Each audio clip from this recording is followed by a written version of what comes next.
Okay, so we've spent a couple of lessons on Anatomy of a Suicide running through the first scene, and we did put them all three together in our previous bit. But this lesson, we looked at doing scene 4. Now, we didn't really do anything on timing. What we do at the beginning of most of our lessons is read through all the different scenes in scene 4, and then look through the individual pieces that we need to do. So again, this is Bonnie and Joe. This is their second interaction. This is when she brings a fish. Joe brings a fish to Bonnie's house and is trying to flirt with her majorly. We did look at the timings between the scenes, and we started looking at between how they were going to fit in with each other. Unfortunately, I didn't record myself doing these bits, but I did record part of another cast doing it, so I'll talk through theirs because we had the same direction. So it starts off with all three scenes. There is dialogue in all three scenes across. As I've said, Joe is introducing herself. Well, she's coming to Bonnie's house with a fish. Anna's scene is with her father, John, and it's basically in hospital. She looks a lot better after her rehab and everything.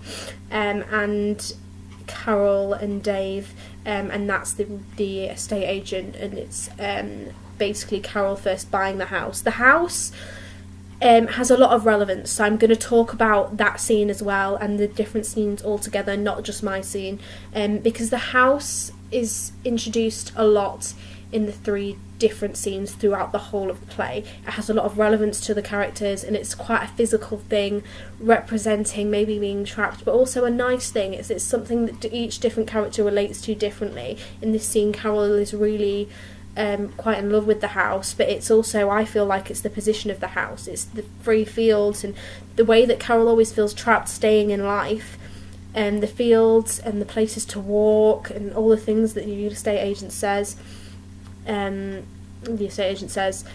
It really appeals to her. It's not just the house that he's selling, it's the life that they're going to live in, and potentially that she doesn't want to have a life, but she's somehow coping how to manage with all of this.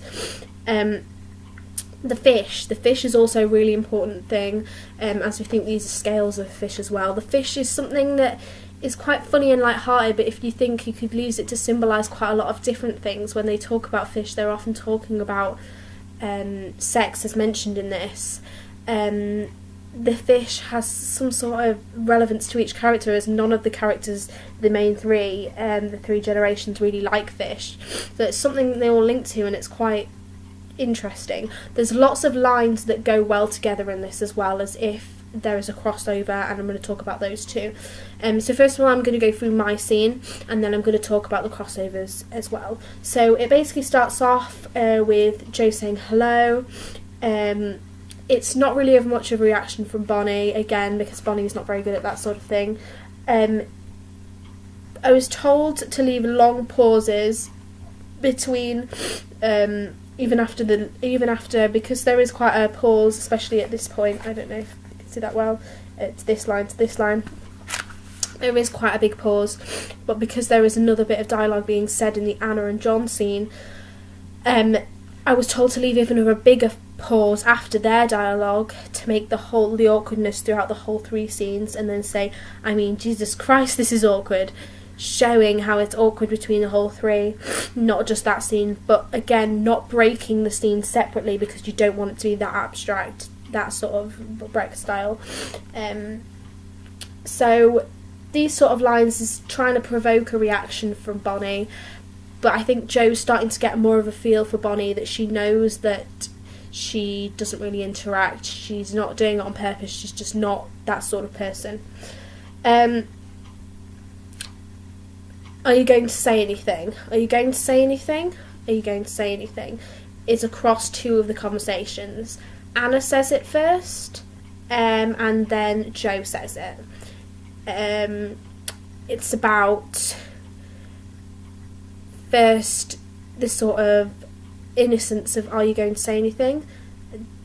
Making the audience sort of feel like, are they going to say anything? who's going to say what, and it's sort of like this mad, mind-blown thing across the scenes. And in the Bonnie and Joe scene, it's Joe basically saying, I've just tried to make you laugh and trying to get a reaction out of you. Are you going to say hello, at least a hello? Are you going to say anything? And she doesn't really get a reaction. She says, I don't know. The next few lines, okay, alright then, okay, sort of show that she's a bit like backing off. Joe is quite a genuine person, she's quite funny, she's quite bubbly, but she's not human. She is human. So her reaction is quite, okay, I'm just going to back off a bit. But then she can't help herself, so she says, I don't want to ask if I can come in and sit down. More of a pause again before there, I was instructed, because to hold the awkwardness between all three. And then she mentions the fish. Throughout the whole thing, all Bonnie is really thinking about is how much she dislikes Fish. Made it very clear to the people who were playing Bonnie, Chip made it very clear to the people who were playing Bonnie, and that when Bonnie doesn't like something, she was really fixated on it, and she was fixated on the fact that she did not like Fish. From reading it, you can see that she might not like Fish, and it's mentioned a couple of times, but actually when playing it, the real life aspect of just having a fish in your hand and turning up someone's door is quite unusual. So the fact that she's just a bit like and Joe just thinks this is totally fine, which is quite unusual, but funny, and it definitely contrasts to the other scenes as well. There's other things going on,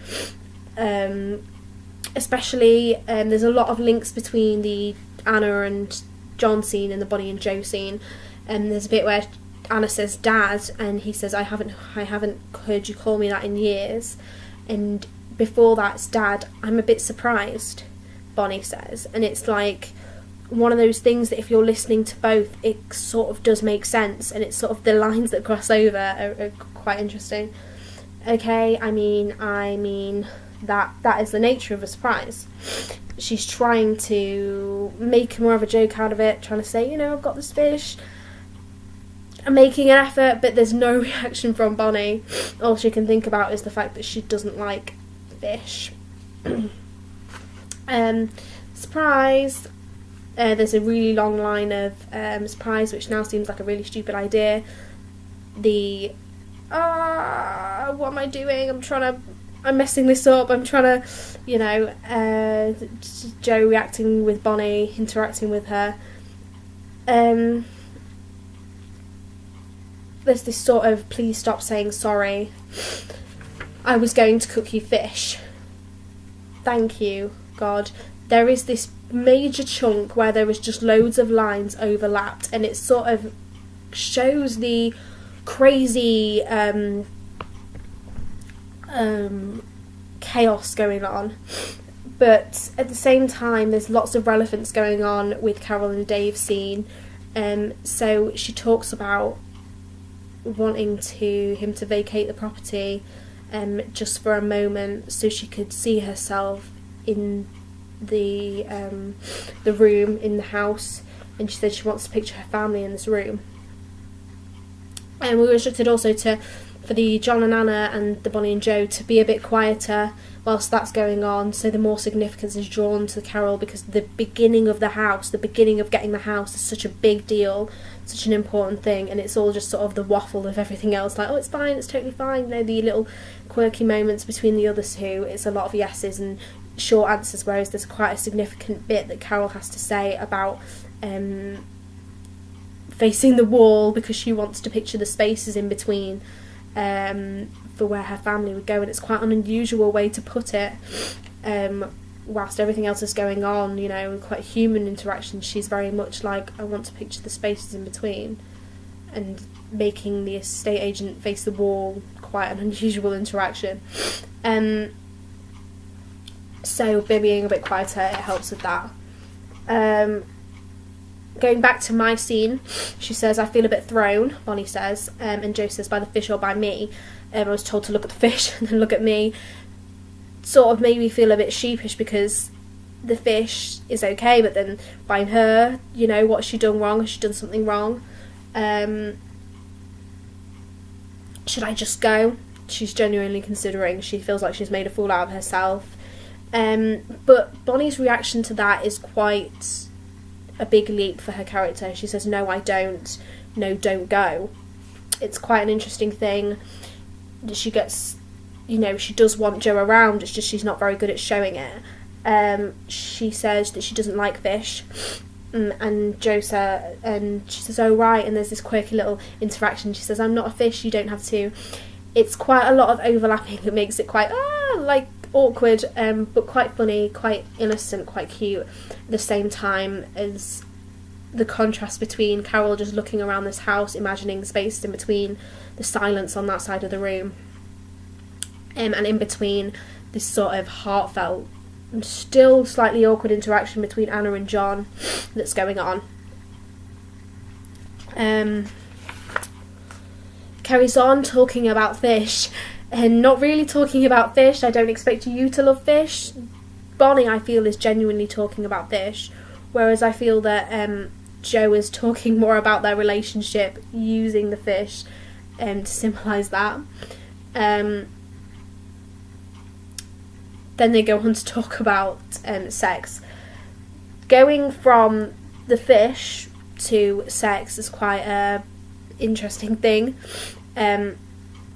She talks about going from literally saying, then that's fine, isn't it? That's fine. Bonnie says, it was just sex. Amazing sex. The reaction needed to be big for that, for it to have a good effect of the amazing sex. It's not possible to have better sex. It's not out there. The gaps between, it's like she's almost argumentative that it was good, trying to persuade Bonnie that it was also good, but Bonnie doesn't feel the same. I've checked. This bit is on its own. The other scenes are quiet at this time. There is no dialogue in those scenes, so it's mainly focused on this bit, and it's quite an interesting reaction because Bonnie hasn't got anything to say, and she just says it was good sex. To show that the conversation's ended about that, but they're still sort of talking about it in the subtext.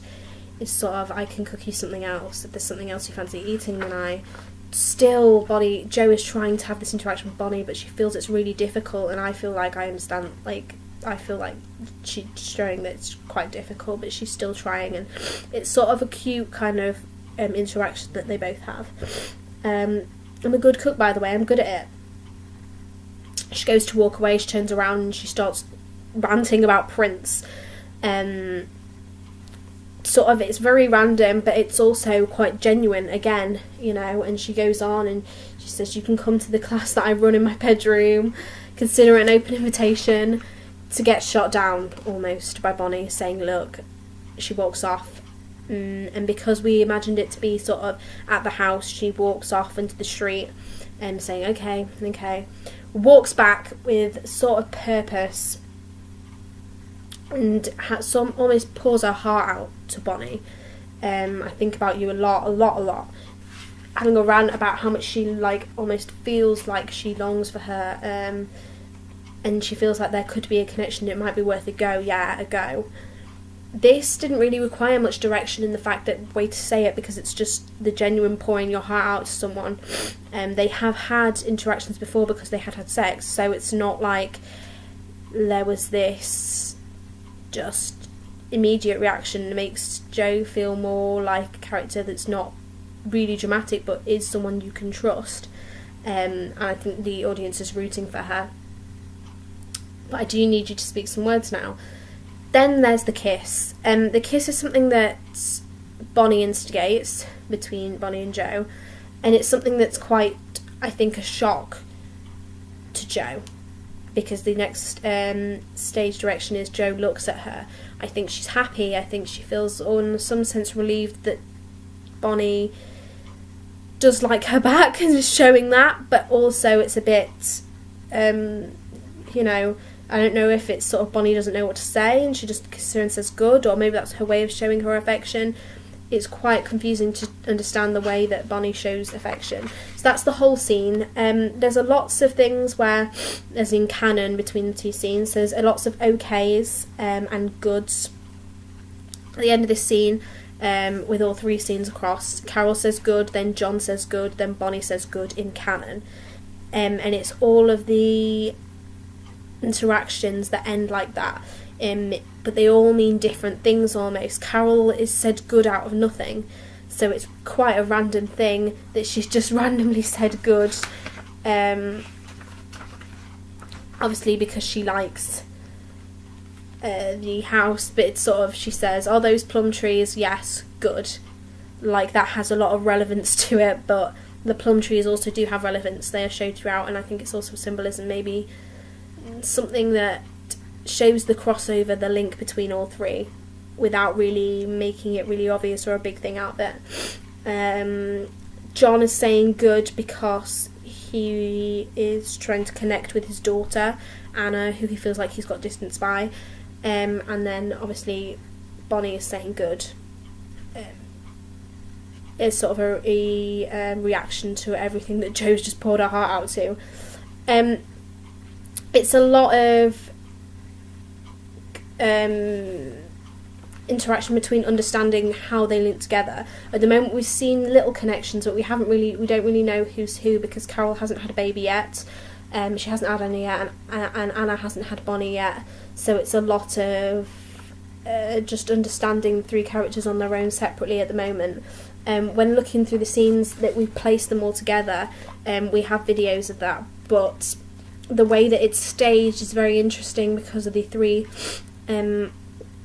different characters, often some sitting down, some standing up, shows the vulnerability between the 2. I think Anna is sitting down in this scene, showing that she's more vulnerable because she's been in hospital, but she's still quite a strong character, because even though she seemed vulnerable on the chair, John is sort of timidly walking on eggshells trying to interact with her. There's Carol, who's quite a strong, independent woman, but also having so much going on, suicidal thoughts from the first scene that we've seen. She's been suicidal. And then we've also got Bonnie and Jo both standing up almost as equals, but there's just more of this awkward funniness that's definitely in contrast to the seriousness of both the other plays, the other scenes. So that's the end of that scene and that lesson.